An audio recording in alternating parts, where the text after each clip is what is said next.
सुनो, मैं ना कुछ पूछना चाह रही थी। हाँ पूछो ना, क्या हुआ बताओ।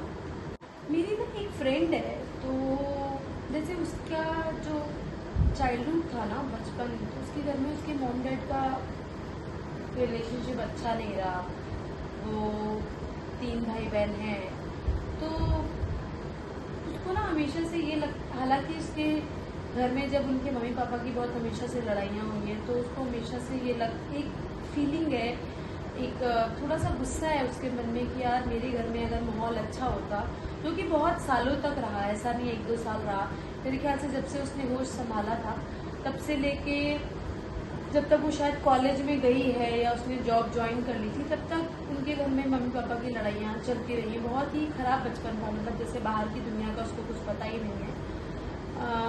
पर अच्छी बात यह है कि वो तीनों भाई बहन बहुत बचपन से ही बहुत समझदार हो गए थे, और उनको लगा कि हमको जिम्मेदारी निभानी है और हमको मम्मी का ध्यान रखना है, सब कुछ करना है। बट जब मैं उससे बात करती हूँ ना, मुझे कोई लगता है कि उसके अंदर ये गुस्सा है कि अगर ये अच्छे से रहते तो हम एक अलग बचपन जी सकते थे, हमारे घर में भी सुख शांति होती जैसे दूसरों के घर में रहती है। हम लोग भी पैम्पर्ड होते, हमने वो टाइम देखा ही नहीं। तो उसके मन के कोने में कहीं ना कहीं गुस्सा भरा हुआ है। जब उससे बात करो ना, तो वो उसको ऐसा लगता है। तो मैंने सोचा मैं तुम्हें बताऊंगी आगे। हाँ ठीक है, अच्छा किया तुमने बताया। तो देखो इसको तुम्हें एक बात बोलना चाहूँगी कि हर सिचुएशन में ना हमारे ऊपर है कि हम उस सिचुएशन में क्या बेस्ट देखना चाहते हैं। कोई भी खराब सिचुएशन में ये हमारे ऊपर है कि हम उसमें से क्या लेना चाहते हैं, क्या रखना चाहते हैं अपने पास। समझ आई? तो मैं क्या कहना चाह रही हूँ कि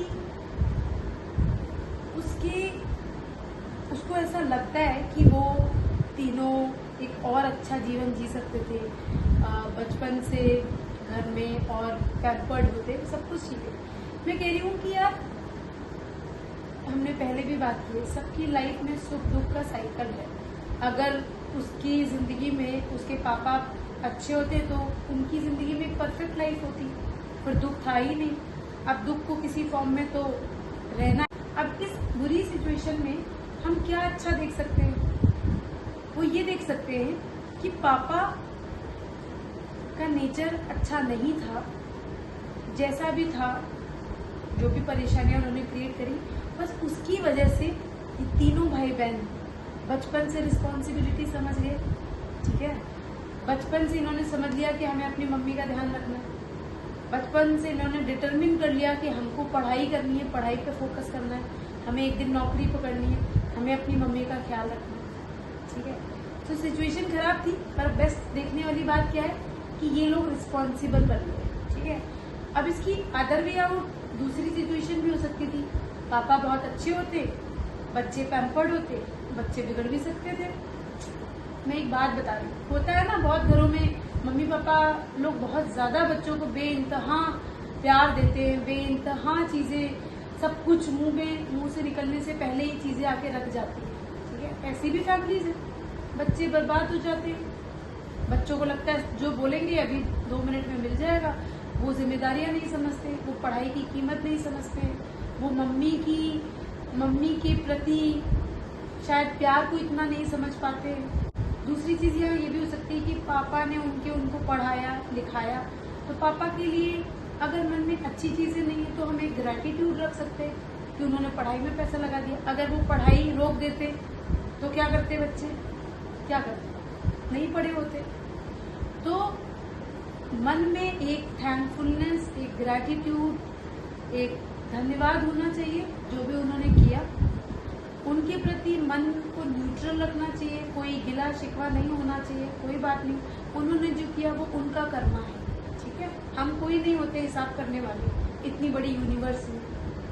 ठीक है, हमने अपनी पूरी ताकत लगाई एक अच्छा इंसान बनने में, अपनी मम्मी को प्रोटेक्शन देने में।